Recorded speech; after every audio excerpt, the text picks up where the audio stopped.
Hi, in this video I'm gonna talk about the hydrostatic force, which is the forces developed on a surface submerged in a fluid due to the presence of the fluid. For example, here you can see a pool, and here we're gonna talk about the forces due to the presence of this water inside the pool, in which the water is not moving.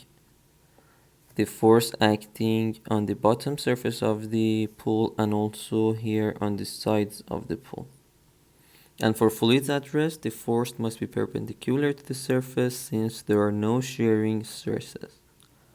And from the previous videos, we know that for incompressible fluids at rest, the pressure difference between 2 points divided by the elevation difference between those 2 points would be equal to minus gamma, which gamma is the specific weight of the fluid. So here assume that this is the pool with the water inside it. So we want to know what would be the pressure distribution on horizontal plane surface and also on vertical plane surface. And also we know that pressure is equal to gamma times H. So for example,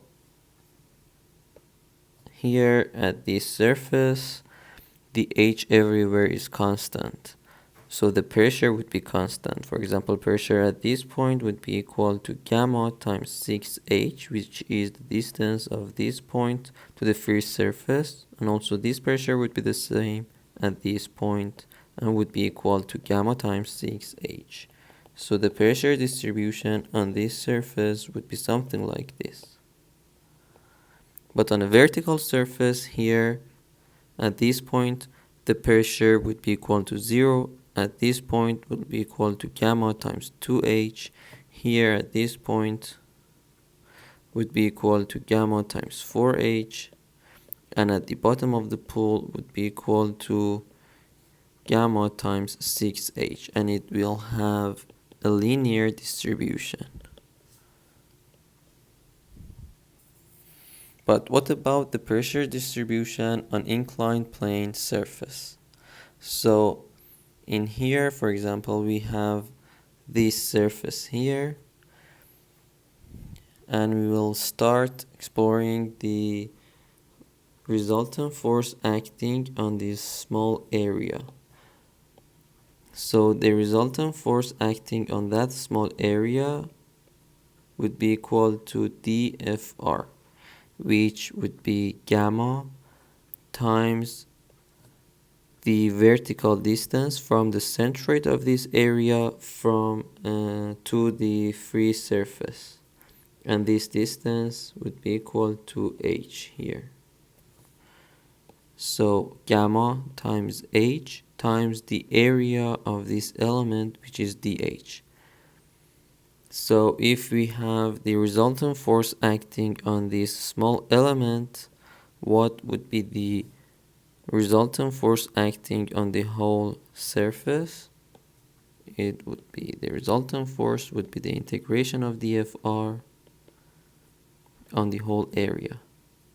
So we can write it as gamma times h, and here you can see that h is equal to y times sine of theta. So instead of h, we can write y sine of theta times the area of this small element.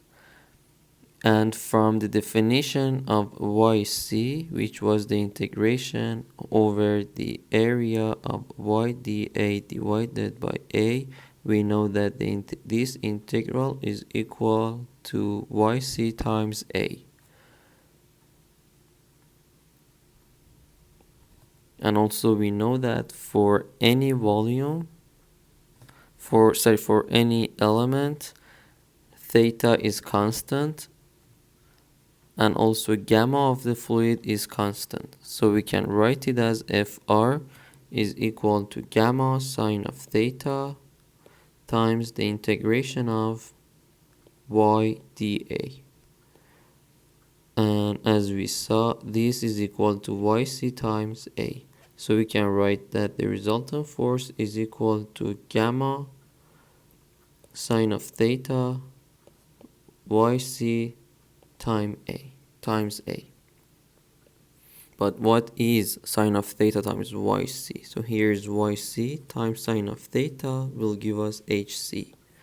So Fr is equal to gamma times hc times the area, where hc is the vertical distance from the free surface and A is the area of the plane.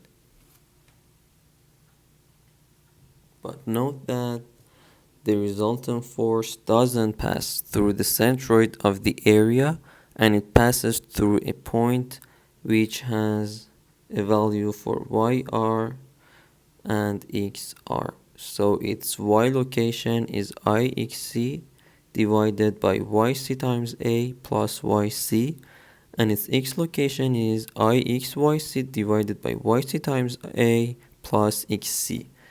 And here for rectangle and also for circle, the value of ixc and ixyc are given. Next, we're going to explore the hydrostatic force on a curved surface. Here is the curved surface, and we want to know that what would be the forces due to the presence of this fluid here on this surface. So we're going to divide it into 3 different parts.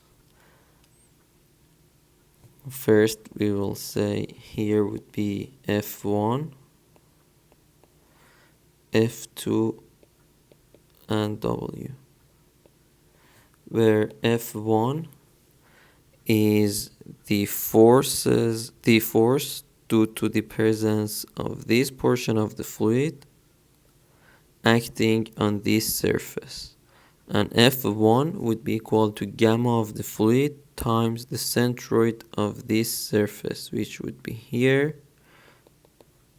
times this would be the hc of 1, which is the distance between the free surface and the centroid of that surface, and A is the area of this surface. And also for F2, we're going to consider this portion of the fluid and the force due to the presence of that fluid acting here on this plane. So here again, on this plane surface, here again, HC would be equal to the distance between the free surface here to the centroid of this area times the area of this surface.